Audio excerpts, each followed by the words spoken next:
Yorkshire puddings, everybody loves them and a lot of people struggle to make them. But try this, because it always works. The key thing with this recipe is that it's to do with the volume of ingredients, not the weight of the ingredients. Therefore you need to choose a vessel that is suitable for the size batch that you want to make. For me, I'm going to use a little cup like this, but you could use a bowl, a tub, a glass, or anything that you've got to hand. Next, grab yourself a mixing bowl and then fill your chosen vessel right to the top with plain or all-purpose flour, and then fill it up again with milk, and then fill it to the top with eggs.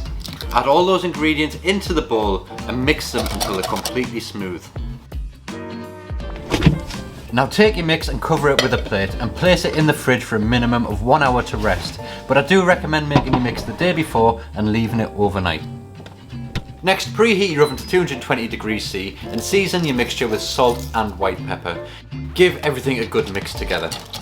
Grab yourself a Yorkshire pudding or a muffin tray and then add in a spoon of fat into each hole. That can be lard or beef dripping or an oil such as sunflower oil or vegetable oil. Anything that's got a high smoke point is a good fat to use. Place the tray with your chosen fat into the oven and allow that to heat up for roughly around 5 minutes. Now take the hot tray from the oven and fill each hole 3/4 of the way with your Yorkshire pudding mixture. Place the Yorkshire pudding tray onto a larger tray. That'll catch any fat that might overspill during the cooking process, and place it into the oven. And don't open the oven door for a minimum of 30 minutes.